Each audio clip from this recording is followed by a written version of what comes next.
오늘 아침의 말씀은 요게벳과 아브람, 모세, 여호수아, 라합의 믿음이라는 주제로 말씀을 전하겠습니다. 오늘 말씀에서도 히브리서 저자는 계속해서 믿음의 사람들의 이야기를 하고 있습니다.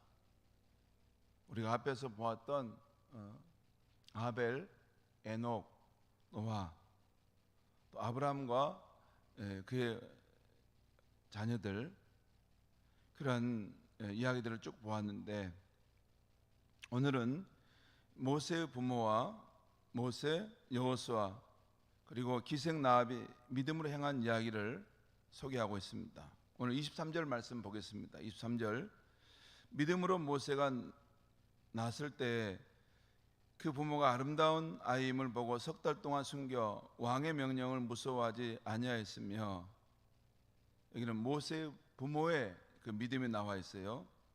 부모의 믿음이 중요하죠.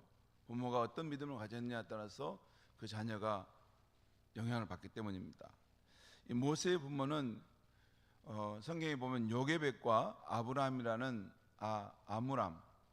아브람이 아니라 아므람이라는 그러한 이름을 가졌습니다. 그런데 이 부모는 애굽 바로왕의 칙령을 거부하고 숨어서 아이를 석 달 동안 키웠다는 것입니다. 애굽의 바로왕이 이스라엘 백성들의 그 자손이 막 번성해 가는 것을 보고 위협을 느껴서 여자는 괜찮지만 남자 아이가 태어나면 바로 죽이라 했던 것입니다. 그 왕의 명령이 있었지만 그 명령을 거부하고 숨어서 그 아이를 석 달 동안 키웠다는 것입니다. 물론 이 바로왕의 법을 거역하는 자는 누구든 처형당할 것이 뻔했는데도 말입니다. 그러나 모세의 부모는 하나님에 대한 믿음으로 그 바로왕의 명령을 두려워하지 않았다는 것입니다. 또한 24절 말씀 보겠습니다. 믿음으로 모세는 장성하여 바로의 공주의 아들이라 칭함 받기를 거절하고, 곧 모세가 바로의 공주의 아들이라 불림 받은 것을 거절했다는 것입니다. 바로의 공주의 아들이라 라고 하면 지금 이 대통령의 이 자식, 자녀라고 볼 수 있는데, 그것보다는 그 당시 애굽의 왕자는 모든 실권을 가지고 있는 사람이라고 할 수 있죠. 왜냐하면 그 애굽의 왕자가 바로 그 다음에 바로 왕이 됐기 때문입니다. 세습했기 때문에. 그러니 그 대제국 애굽의 왕자로서의 그 영광과 그 특권과 그 누림이 얼마나 풍성하고 그 즐거움이 많았겠습니까? 그런데 그 애굽의 왕자가로서 어떤 불림받는 그 권리를 거절했다는 것입니다. 그런데 이것을 히브리서 기자는 이렇게 설명하고 있어요. 25절과 26절 말씀입니다. 25절 26절입니다. 도리어 하나님의 백성과 함께 고난받기를 잠시 죄악의 낙을 누리는 것보다 더 좋아하고, 그리스도를 위하여 받는 수모를 애굽의 모든 보화보다 더 큰 재물로 여겼으니 이는 상주심을 바라봅니다. 왜 모세가 그렇게 했을까? 하나님께서 상 주실 것을 바라서 그랬다는 것입니다. 이 말씀을 다시 한번 제가 설명해 드리면, 짧게, 모세가 잠시 제약을 낙을 누리는 것보다, 여러분 애굽의 왕자로서 누릴 수 있는 그 특권과 즐거움이 있죠. 근데 그것을 누리는 것보다 하나님의 백성과 함께 고난 받는 것을 더 좋아했다는 것입니다. 여기서 더 좋아했다는 말은 그 세상에서의 그 사는 그 낙을 즐기는 것도, 그것도 즐거움이에요. 그게 좋은 것이 또 있습니다, 분명히. 그런데 하나님의 백성과 함께 고난 받는 것을 더 좋아한 것으로 택했다는 것이죠. 이것이 좋냐 저것이 좋냐 할 때 이것을 더 좋은 것으로 여겼다는 것이에요. 그 이유는 장차 올 하나님의 나라에서의 받을 그 상급에 그 정교함을, 그 영광을 더 크게 생각했던 것이에요. 현재의 고난은 잠깐 지나가는 것이지만 장차 올 우리가 받을 영광에 족지 비교할 수 없다.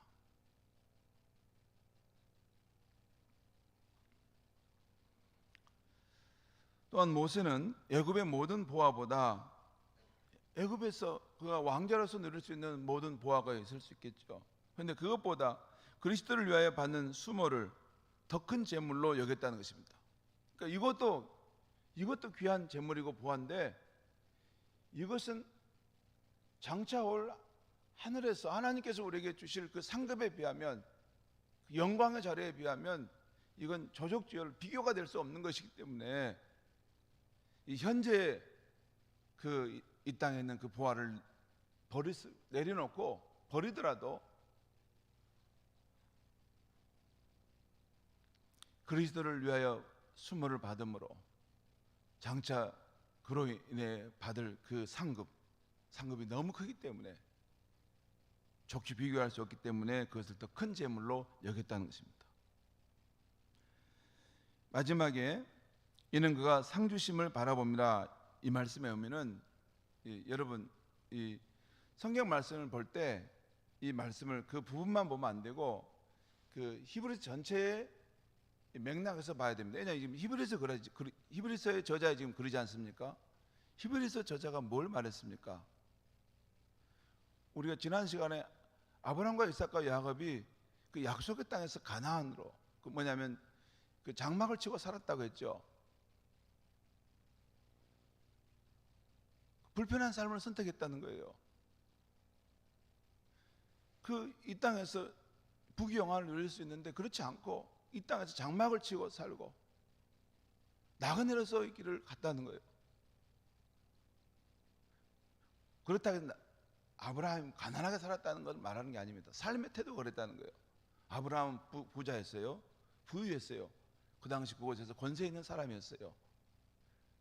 그렇지만 그의 마음의 태도만은 나는 이곳에서 영원한 삶을 나는 살 사람이 아니다. 장차 올 하나님이 주실 그 나라를 소망하며 그곳을 향해서 나는 나아가는 순례자다. 그 마음을 가지고 있었다는 것이죠. 저 히브리서 12장 그 13장에 보면 그런 표현이 나옵니다. 거기 보면 이 흔들리지 않는 영원한 나라, 하늘에 있는 새 예루살렘 성에서의 우리가 누리게 될 그 나라의 삶, 그것이 흔들리지 않는 그 영원한 그런 삶을 히브리서 기자는 말하는데, 바로 이것은 모세가 어떻게 그렇게 살 수 있었는가? 이 세상에 있는 보화, 이 세상에 있는 그런 축복, 그것도 귀할 수 있지만 그게 좋지 않다는 것을 말하는 게 아니에요. 좋았다는 거예요. 그런데 그가 비교될 수 없는 더 좋은 것을 향해서 기꺼이 이것을 버리고 내려놓을 수 있다는 거예요. 그것이 모세의 믿음을 말합니다. 한편 모세가 믿음으로 행한 역사는 27절 이하에도 계속 나옵니다. 27절에서 29절 말씀 제가 읽겠습니다. 믿음으로 애굽을 떠나 왕의 노함을 무서워하지 아니하고 곧 보이지 아니하는 자를 보는 자 같이 하여 참았으며, 이것은 믿음으로 출애굽을 결행한 건데 27절 이렇게 볼 수 있습니다. 이걸 이렇게 해석할 수 있어요. 본문을 이렇게 읽을 수 있어요. 믿음으로 왕의 노함을 무서워하지 아니하고 모세는 애굽을 떠났다. 그 이스라엘 백성을 애굽에서 보내달라고 할 때 그 왕의 칼날을 맞을 수도 있는 상황이었지만 두려워하지 않고 하나님의 명령을 전하면서 그 이스라엘 백성을 인도해 냈지 않습니까? 이걸 믿음으로 행한 일이라는 것이죠. 그리고 28절, 믿음으로 유월절과 피 뿌리는 예식을 정하였으니 이는 장자를 멸하는 자로 그들을 건드리지 않게 하려 한 것이다. 이것도 유월절 예식을 모세가 믿음으로 행했는데 그 애굽의 장자들은 다 죽지만 이스라엘 백성들에게 여러분 믿음으로 이것을 반드시 어린 양의 피를 여러분의 문설주에 바르십시오. 그렇게 해서 그 백성들이 살아남게 되었다는 것입니다. 또한 29절, 믿음으로 그들은 홍해를 육지같이 건넜으나 애굽 사람들은 이것을 시험하다가 빠져 죽었으며, 모세가 믿음으로 홍해를 건너갔던 이야기를 하고 있죠. 이것이 모세가 믿음으로 행한 이야기입니다. 그 다음에 30절 31절 말씀 보겠습니다. 믿음으로 7일 동안 여리고를 도니 성이 무너졌으며 믿음으로 기생 라합은 정탐꾼을 평안히 영접하였으므로 순종하지 아니한 자와 함께 멸망하지 아니하였도다. 여기서 30절은 하나님의 약속의 땅을 점령할 때 여호수아가 여리고성을 돌자 그 견고한 성이 무너졌다는 것입니다.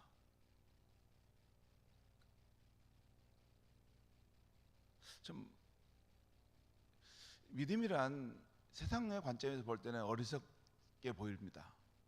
여러분, 그 견고한 여리고성을 뭐 이렇게 사람들이 빙글빙글 몇 번 돈다고 며칠 돌았다고 이게 무너질 것이니 돌아라 해서 돈다는 사람을 볼 때 저 사람들 좀 이상한 거 아니야? 그렇지 않겠습니까? 여러분, 세상은 하나님을 알지 못하기 때문에 믿음의 사람들의 길을 때로는 어리석게 봅니다. 바보라고 여깁니다. 저 사람 바보다고. 당장에 눈앞에 있는 이익을 취하면 되는데, 조금만 자기를 굽혀서 그것을 취하면 되는데 저걸 못 먹는다고. 왜 그렇게 못합니까? 왜 불의한 길을 우리는 갖지 못합니까? 살아계신 하나님이 우리의 삶을 보고 있고 우리가 그분의 자녀의 길을 가고 있기 때문에 그런 겁니다. 나로 인해서 하나님의 영광에 욕됨을 당할 수 없기 때문에 부정한 것, 불의한 길을 우리는 갈 수 없는 것입니다.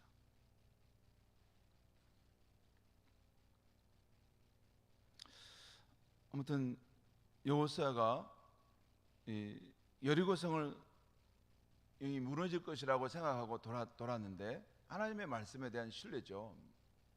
그런데 세상 사람들은 그것을 보고 참 바보스러운 행동이다. 그런데 여러분, 우공이산이라는 말 있죠. 우공이산. 어리석은 그런 사람이 산을 옮긴다는 것이에요. 역사는 그렇습니다. 여러분, 치밀하고 계산적인 것만 가지고 가는 사람이 세상 역사를 변화시켰다 이런 말은 없습니다. 그건 역사를 유지하는 정도지 새로운 역사를 쓰는 그런 인물들은 세상에 가지 않는, 세상이 볼 때는 바보스러운 길을 저 사람들은 우직하게 간다. 그런 사람들이 오히려 세상을 깨끗하게 지켰고 세상을 새롭게 변화시켜 갔던 것입니다. 믿음의 사람들은 때로는 좀 바보스러운 면이 있는 것입니다. 우직해서 저 사람은 다른 데는 없어. 마치 한 방향만 보고 가는 것 같아. 진리인 하나님의 말씀만을 따라서 가는 사람들인 것이죠. 그리고 31절은 여리고성의 기생 라합이 여호와 하나님만이 참심을 믿음으로 적군인 이스라엘 정탐꾼을 평안히 놓아두었다는 말씀입니다. 이 말씀도 참 기생 라합의 이것을 믿음으로 해석하는데 이것도 참 이게 가만히 생각해 보면 이것도 정말 쉽지 않는 믿음입니다. 아마 우리 같으면 이런 사람이 있었으면 배신자라 하고 동족을 배신했다고 손가락질을 당했겠죠. 그런데 기생 라합은 우리가 섬기는 이 가나안 땅의 신은 다 우상이고 헛된 신이고 이건 다 가짜 신이고 정말 살아있는 신은, 참된 신은, 우리가 경배할 분은 이스라엘의 여호와 하나님이다 하는 것을 알았고 그는 할 수만 있으면 그 동족, 그 백성들을 다 이끌어서 그곳으로 데려가고 싶었지만 그렇게는 할 수 없었고 자기와 자기 가족만이라도 그 하나님을 참신을 믿자라고 인도했던 것입니다. 성도 여러분, 오늘 말씀을 읽고 우리의 삶에 적용하려 할 때 저는 엄두가 잘 나지 않았습니다. 히브리서 저자가 제시하는 모세의 부모, 모세, 여호수아, 기생 라합의 믿음이 오늘날 우리의 믿음에 비해서 너무 높아 보였기 때문입니다. 여러분은 어떻습니까? 우리는 오늘 모세처럼 세상의 문화에 당당하게 거슬려서 살아가고 있습니까?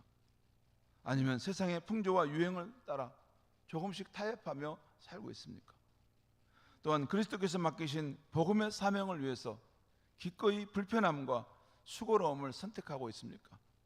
아니면 잠시 있다 사라질 세상의 즐거움과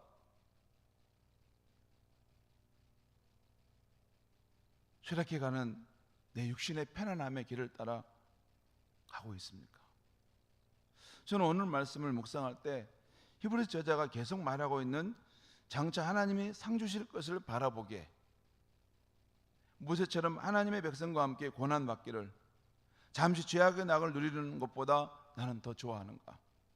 모세처럼 그리스도를 위하여 받는 수모를, 그리스도를 위해서 복음과 함께 고난을 받는 이 자리를, 불편함을 감수하는 이 자리를 이 땅에 있는 모든 보화보다 더 큰 재물로 여기는가? 라는 물음을 할 때 부끄러운 마음이 들었습니다.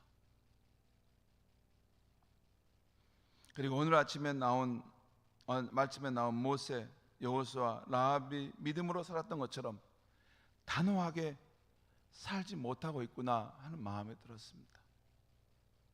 그렇다고 우리가 지금까지 걸어온 믿음의 삶을 180도 돌려 전혀 반대로 갈 수는 없는 것입니다.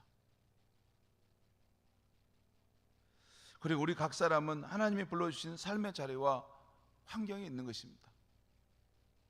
물론 그것으로 내가 세상과 적당히 타협하며 살아도 돼, 그렇게 해석할 것은 아니지만 분명히 각자가 부름받은 삶의 자리가, 어떤 사람은 좀 더 주를 따르기 용이하고 어떤 사람은 주를 따르기 더 척박한 환경 속에서 그 길을 가고 있을 수 있습니다. 그렇더라도 우리는 오늘 아침 믿음으로 세상의 두려움을 이긴 요게벳과 아므람, 믿음으로 그리스도와 그의 복음을 위해 겪는 수고와 고난을 세상의 보화보다 귀하게 여겼던 모세, 우직할 정도로 하나님의 말씀을 신뢰했던 여호수아, 그리고 결단을 해야 될 순간에 단호했던 나합의 믿음을 한 번 더 생각해 봐야겠습니다. 그리고 조금이라도 더 본받을 수 없을까 하는 마음을 가져야겠습니다. 우리는 날마다 조금씩 히브리서의 믿음의 사람들을 본받다 보면 지금도 하나님께서 은혜로 돕고 계시고 우리 주 성령님께서, 우리 주 예수님이 성령 안에서 우리를 돕고 계시기 때문에 우리는 점차 이런 믿음의 사람이 되어갈 줄 믿습니다. 기도하겠습니다. 하나님 아버지, 오늘 아침에 믿음의 사람들인 여호벳과 아므람, 모세, 여호수아, 기생 나합, 그분들의 귀한 믿음의 삶을 보면서 와, 저렇게 사는 사람도 있구나, 어떻게 저렇게 살 수 있을까? 그러면서도 우리 자신이 과연 그렇게 살 수 있을까 엄두가 나지 않을 때가 있습니다. 하나님 아버지, 하나님 우리의 연약함을 아시오니 우리에게 하나님의 긍휼을 베풀어 주실 때, 특별히 우리가 주 예수님을 따라가면서 부족하지만 늘 주님을 따라가면서 더욱 성령을 의지하게 하시고 하나님의 은혜의 손길을 의지하여 나아갈 수 있게 해 주시옵소서. 우리가 조금만이라도 이 요게벳처럼, 모세처럼, 여호수아처럼, 믿음의 여인 나합처럼 우리의 삶에 믿음의 진보가 있는 그런 삶이 날마다 되어갈 수 있게 하여 주시옵소서. 그래서 우리의 삶을 통해 하나님의 이름의 영광을 받으시며 장차 올 그 땅에서, 우리가 이 땅에서 수고하고 불편한 삶을 선택했던 그것 때문에 하나님께서 우리를 기뻐하지 하시며 귀한 상급을 주시는 것을 바라보는 그런 우리의 인생이 되게 하여 주시옵소서. 예수님의 이름으로 기도하옵나이다. 아멘.